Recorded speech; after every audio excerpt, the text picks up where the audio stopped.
चिरां जिल्ला 13 नं चिरां बिटिसि बियाब एबा 15 नं सिडली आसाम बिधान बियाबनि सिङाव गोग्लैनाय बामोनगाव बिटिसिनि सिङाव गोग्लैनाय तिलगाव गामिनि थागिबि दन्दा बसुमतारिया प्रेसार स्ट्रक जानानै गुवाहाटीनि स्वागत देहा फाहामसालियाव फाहामथाय लानायाव रांनि आंखाल जानायखौ खौरां मोननानै बेमाराव गोग्लैनानै थानाय दन्दा बसुमतारिनि दुखुथिया नखराव थांनानै नायहैदों सानसुमा रामसियारिया।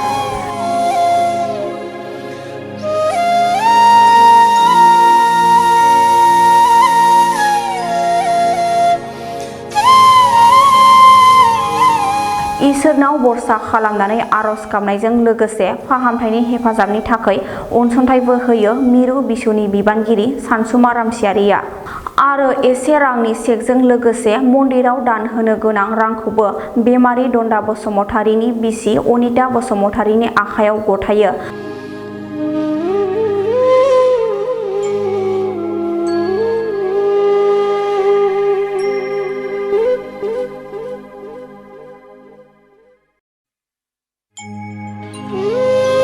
आरो रायजो राजानिसिम अनसुंथाइ होनो खावलायो सानसुमा रामसियारिया। लोगोसे बे अनसुंथाइ होनायखौ गामिनि सुबुंफ्रा साबायखर बावदों।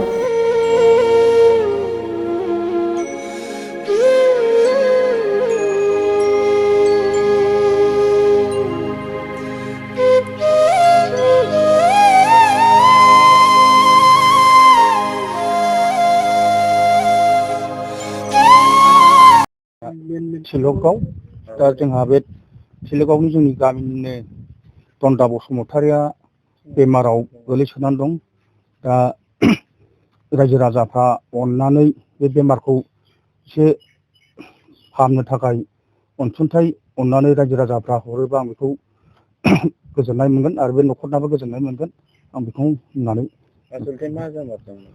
जानाया मानसिया सिगाङाव खर' सार मोनदोंमोननो, खर' सार मोननानै ओमफ्राय न'आव उन्दुदोंमोन। बे उन्दुनायनिफ्रायनो ओरै राव गैहैला आरो प्रेसार स्ट्रक मोनदों जाहैदों डाक्टारा।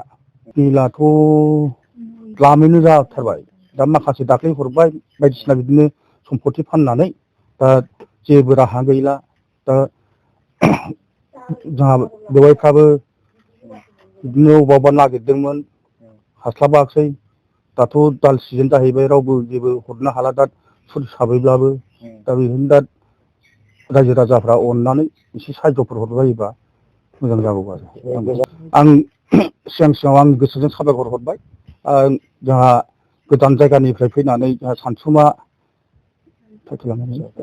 रामसियारिया गावनि हाजासेखौ नङाबाबो अननानै एसे गावनि गोसोजों अनसुंथाइ होलांबाय। आं जोबोद जोबोद साबायखर थाबाय बिथांनिसिम। आंथ' दा अनसुंथाइ हरनायखौ जायफोर आंनि बर' आंगो लोगोफोर बा बर' समाजा जोंना हरबाय गोसो गुदुङै, सोरबा 100 हरबाय, सोरबा 1500 1000बो हरबाय। दा दिनैसिम बेसेबां जाखो आं नायनाय जायाखै। आङो बे आंनि फिसायनि थाखाय, जिउखौ बासायनो थाखाय अनसुंथाइ हरनायखौ आं जोबोरैनो मोजां मोनदों गोसो गोरबोजों। नाथाय आरो हाजासे जायफोर हायो गोसो गुदुङै हरबावनो आं खावलायदों। दिनै आंनि फिसाया मोजाङै थाबैनो रिलिज खालामनानै आं मोनबोथों, बेखौनो आं खावलायो।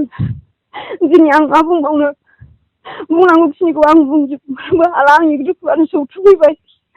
दिनै आं एफा बुरजा फैसाखौ अबाव मोननो, 10-12 लाख फैसाखौ आं अबावहाय मोनगोन। आं बायदि मानसिया दिनै आंहा फिसा हौवा गैया, फिसा हिनजाव गोजा।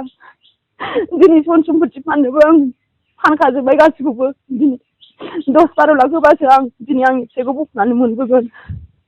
बिनि थाखायनो आं रायजो राजाखौ खावलायो, बिजायो, जा हायो थाइसे थाइनै बिथांमोना हरोबा आं गोसो गोरबोजों मोजां मोनबावगोन। आरो आंनि फिसायाबो सिगां समाव मोजां समाव सोरबाफोर बेबायदि जानाय भिडिअखौ नायनानै हरखादों, मेरला हरदों, सोरनिबा 50, सोरनिबा 100, 200 बेबायदि सोनानै हरदों। बे समावसो आङो आंनि फिसायाबो सोनानै हरनायखाय गोसोखांनानै दाख्लै जोंहा सोमदोन सारा बेखौ लिंहरनाय जादों।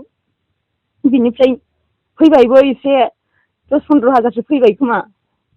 दिनै आरो आङो बेल'जों जाया साननानै आं गोसो गोरबोजों बुंनो लुबैयोदि जा हायो बिथांमोनहा आंनि फिसायनि जिउखौ बासायनो थाखाय हाजासे जा हायो बेखौ हरजाबावनो लुबैदों आं दिनै। ओरैनो माबायदि जाखो नोंथांनि फिसाया दासिम? दाथ' एसे साबसिनसो हामसिन मोजां सानफा एफा मोजाङै फैगासिनो।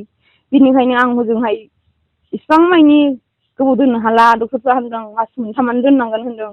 दा मास मोनसेयानो जायाखै आं फिसायखौ दोननाया। बेयावनो आं 15-20 लाख फैसा गारनांगौबा आं बाव दोननो हानाय नङा सानमोन।